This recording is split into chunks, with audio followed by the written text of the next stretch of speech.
जय हिंद, नमस्कार। मैं मोहन पाठक और आज हम बात करने वाले हैं कि किस प्रकार से हमारे देश भारत ने 1997 से 2023 तक का सफ़र तय किया एक रॉकेट प्रक्षेपण के लिए। चंद्रयान 3 सफलतापूर्वक आसमान में जा चुका है और कुछ महीनों बाद ये आपको चंद्रमा की सतह पर पहुंचने की काबिल हो जाएगा। तो हम बात करेंगे कि वो एक ऐसा दिन था जब सोवियत लॉन्च पैड से रूसी रॉकेट का उपयोग करके भारत ने अपना पहला उपग्रह आर्यभट्ट लॉन्च किया था। और आज का अपना दिन है कि भारत ने अपने स्वयं के प्रक्षेपण यान के द्वारा चंद्रयान 3 को सफलतापूर्वक आसमान में भेज दिया है। रॉकेट चीरता हुआ आसमान को, भारत की ऊंचाई को दर्शाता हुआ आगे बढ़ गया। हम बात करेंगे हिस्ट्री ऑफ इट में, हम उस यात्रा पर एक नज़र डालेंगे कि किस प्रकार से भारत ने अपने स्वयं के प्रक्षेपण यान को विकसित किए हैं। इंडिया टुडे की रिपोर्ट के हिसाब से हम आपको चीज़ें एक्सप्लेन करने वाले हैं। भारत की सितारों की जो यात्रा है ये इतना आसान नहीं था। इसमें लचीलेपन, नवीनता और दृढ़ संकल्प की एक बहुत बड़ी कहानी है, जिसने भारतीय अंतरिक्ष अनुसंधान संगठन, जिसे हम इसरो के नाम से भी जानते हैं, और इसे दुनिया भर में पहचान भी मिली। भारतीय अंतरिक्ष कार्यक्रम की यात्रा की अगर हम बात करेंगे तो 1960 के दशक की शुरुआत में प्रारंभ हो गई थी।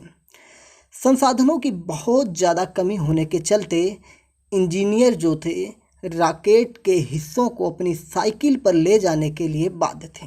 संसाधन की कमी का मतलब 1960 की हम बात कर रहे हैं, जब देश के अंदर हमारा खुद का अपना शासन चल रहा था, लेकिन संसाधन की कमी हमारी सरकारों के द्वारा वैज्ञानिकों को उस काबिल ना समझना कि ये कुछ बड़ा कर सकते हैं, इसलिए उनको एक बजट ना दिया जाता।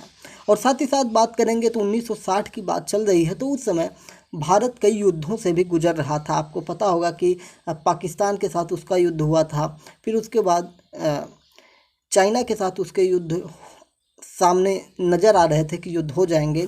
तो इन सारी चीज़ों की वजह से या कुछ रहा होगा, सरकार की जो चीज़ें हो रही होंगी, उनको शायद वैज्ञानिकों पर इतना भरोसा नहीं रहा होगा कि ये कुछ नासा जैसा कमाल कर दिखाएंगे।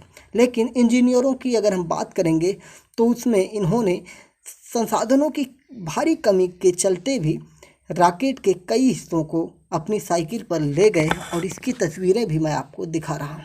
उन दिनों से अब तक एक लंबा सफ़र गुजर चुका है और भारत 1969 में विक्रम साराभाई के नेतृत्व में इसरो को स्थापित करते हैं। ऐसे समय में जब देश को अंतरिक्ष में रॉकेट से ज़्यादा मेज पर भोजन की ज़रूरत थी, इसरो ने यह सुनिश्चित किया कि वह इसमें किए गए निवेश को उचित ठहराएगा।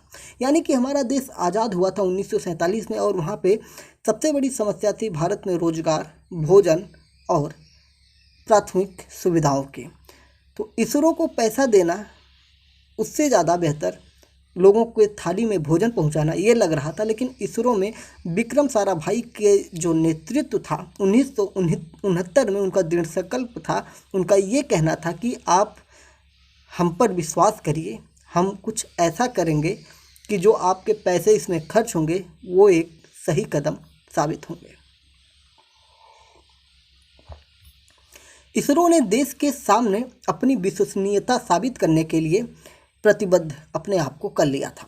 लेकिन ये मुकाम इतना आसान नहीं था, और अमेरिका के नासा और रूस के रोस्कोसमोस जैसे दिग्गजों के सामने भारत के इसरो का कद आगे बढ़ाना कितना कठिन था ये आप समझ सकते हैं। कठिनाई इतनी ही नहीं थी कि सिर्फ भारत अपना संस्थान खोल लेगा, कठिनाई ये थी कि उसमें बहुत सारे टेक्नोलॉजी की ज़रूरत थी। भारतीय अंतरिक्ष एजेंसी ने शुरुआत में अंतरिक्ष तक पहुंचने के लिए विदेशी सहायताओं पर भरोसा किया, और 1975 में 1975 में एक विदेशी लॉन्च पैड से सोवियत रॉकेट का उपयोग करते हुए अपना पहला उपग्रह आर्यभट्ट लॉन्च कर देता है। विदेशी प्रक्षेपण वाहनों पर निर्भरता ने इसरो को आत्मनिर्भरता की राह पर चलने के लिए प्रेरित कर दिया, क्योंकि जब उन्हें परीक्षण करना होता था तो उन्हें दूसरे देश के लॉन्च पैड का प्रयोग करना होता था और कहीं ना कहीं ये वैज्ञानिकों को नागवार गुजरता था और वो चाहते थे कि हमारा अपना खुद का लॉन्च पैड हो।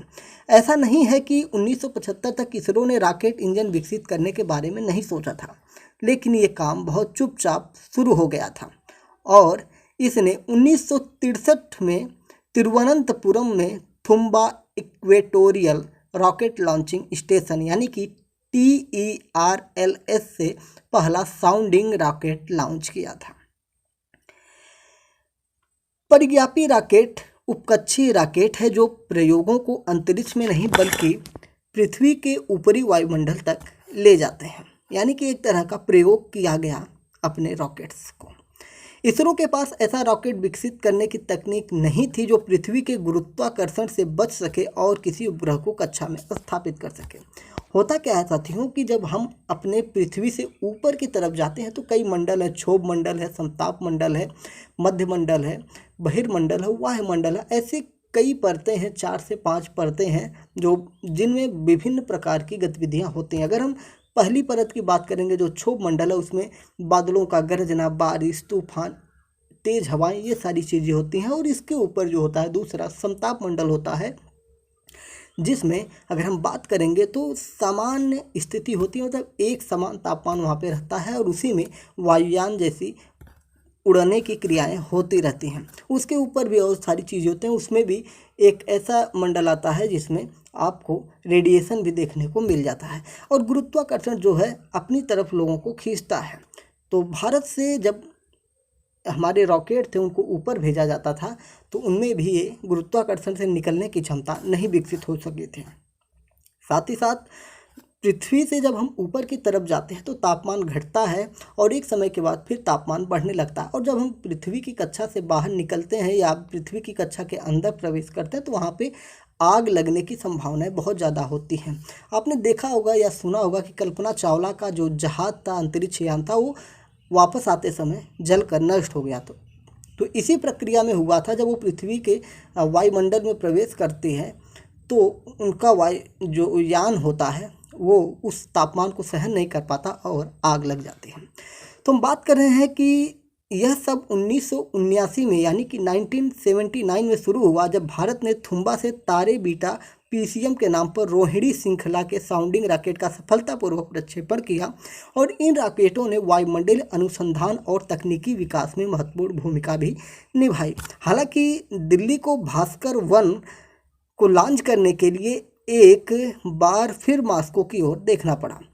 दिल्ली यानी हमारे देश को जब भास्कर 1 को लॉन्च करना था तो दूसरे देशों की तरफ नज़र गड़ानी पड़ी। तो हमारे देश ने मॉस्को की तरफ देखा जिसने रिमोट सेंसिंग का प्रयोग किया और भारत को उपग्रह प्रौद्योगिकी में विशेषज्ञता हासिल करने में मदद की, यानी कि मॉस्को ने हमारा मदद किया। अमेरिका और USSR यानी कि जो हमारा रूस है के बीच शीत युद्ध अपने चरम पर होने के कारण भारत के लिए न केवल अपने अंतरिक्ष क्षमताओं को बढ़ाने के लिए बल्कि विदेशी प्रौद्योगिकी पर निर्भरता को कम करने और रणनीति स्वतंत्रता सुनिश्चित करने के लिए अपना स्वयं का लॉन्च वाहन रखना बहुत ही आवश्यक हो चुका था, क्योंकि अमेरिका और रूस दोनों में टकराव चल रहे थे और भारत को अपने विज्ञान को विकसित करना था तो उसका अपना खुद का हर चीज़ होना जरूरी था। घरेलू रॉकेट को विकसित करने का विचार 1980 के दशक में सामने आया जब इसरो के उपग्रहों को ध्रुवीय कक्षाओं में स्थापित करने के लिए एक विश्वसनीय और लागत प्रभावी प्रक्षेपण यान की आवश्यकता को पहचाना गया। अंतर्राष्ट्रीय सहयोग और प्रौद्योगिकी हस्तांतरण समझौतों के माध्यम से प्राप्त ज्ञान का लाभ उठाते हुए भारतीय इंजीनियरों और वैज्ञानिकों ने भारत के पहले अंतरिक्ष रॉकेट का डिजाइन और इसका निर्माण शुरू किया। इसरो ने अपने रॉकेट को बढ़ाने के लिए महत्वपूर्ण प्रौद्योगिकियों को अपनाने और स्वदेशी रूप से विकसित करने पर ध्यान केंद्रित करना प्रारंभ कर दिया, जिसमें भारत की विशिष्ट आवश्यकताओं और बाधाओं के अनुकूल घटकों, प्रणालियों और विनिर्माण प्रक्रियाओं का निर्माण भी शामिल था। विकास का एक प्रमुख पहलू विभिन्न उप प्रणालियों और प्रौद्योगिकियों को एक कार्यात्मक प्रक्षेपण यान में एकीकृत करना था। इंजीनियरों और वैज्ञानिकों ने चरणों, मार्गदर्शनों, प्रणालियों, नेविगेशन और नियंत्रण तंत्रों के एकीकरण पर सावधानीपूर्वक काम करना शुरू कर दिया था। एक वृद्धिशील प्रक्रिया में सफलताओं और असफलताओं दोनों से सीखते हुए कई परीक्षण और उड़ानें पुनरावृत्ति आयोजित की गई, यानी कि लगातार भारत कई बार प्रयोग करते रहा, कई बार उसे सफलता मिली, कई बार उसे असफलता मिली। प्रत्येक मिशन ने बहुमूल्य डेटा प्रदान किया, जिसका उपयोग करके रॉकेट के डिजाइन और प्रदर्शन को परिष्कृत और बेहतर बनाने के लिए काम किया गया। जितनी भी बार ये परीक्षण करते थे, गलतियों से सीखते गए और एक लंबा दृष्टिकोण था और यह एक सफलता का एकमात्र रास्ता भी था। इन्होंने ध्रुवीय उपग्रह प्रक्षेपण यान PSLV जिसे कहा जाता है, उसको बनाने में सफलता प्राप्त की। अगर हम बात करें असफलताओं से क्या क्या सीखा, तो PSLV ने अपनी पहली विकासात्मक उड़ान पर 20 सितंबर 1993 को पहली बार आसमान में उड़ान भरी थी और प्रक्षेपण के कुछ क्षण बाद ही यह स्पष्ट हो गया कि कुछ बहुत बड़ा इसमें गड़बड़ हो गया है।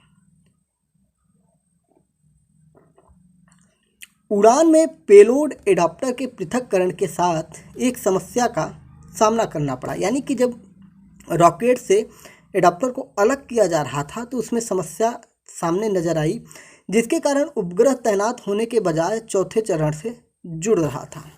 जबकि मिशन विफल रहा और इसने इसरो की समस्या की पहचान करने और अगले प्रयास में सुधार करने के लिए बहुत सारी चीज़ें इनको सिखा गया और डेटा प्रदान कर गया। इसरो ने एक महीने बाद 15 अक्टूबर 1994 को दूसरी विकासात्मक उड़ान आयोजित की और PSLV D2 ने रिमोट सेंसिंग उपग्रह IRS-1B को सफलतापूर्वक ध्रुवीय कक्षा में स्थापित कर दिया। इसने वैश्विक मंच पर भारत के आगमन की घोषणा भी कर दी थी।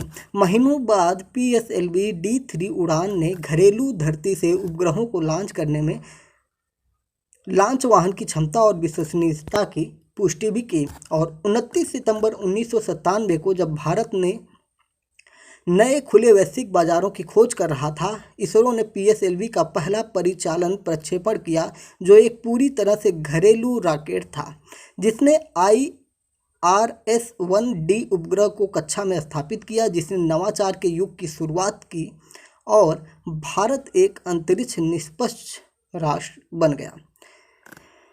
तो इस प्रकार से भारत अपनी चीज़ों को आगे बढ़ाता हुआ अपने दृढ़ संकल्प को बनाए रखते हुए चंद्रयान 3 को लॉन्च कर देता है और चंद्रयान 3 के बारे में हमने पूरा डिटेल से वीडियो बनाया है और चैनल पर जाकर आप देख सकते हैं। तो ये रहा जो हमारा इसरो है उसकी जो एक यात्रा थी, जिसको हमने आपको एक छोटी सी कहानी के रूप में इंडिया टुडे के सहयोग से आपको बताने का प्रयास किया। उम्मीद है कि आपको हमारा प्रयास अच्छा लगा होगा और अगर आप चैनल पर नए हैं तो MPS हिंदी या आप मोहन इंस्टीट्यूट या किसी अन्य प्लेटफॉर्म पर हमें सुन रहे हैं तो इस चैनल को सब्सक्राइब जरूर करिएगा। जय हिंद, नमस्कार, भारत माता की जय।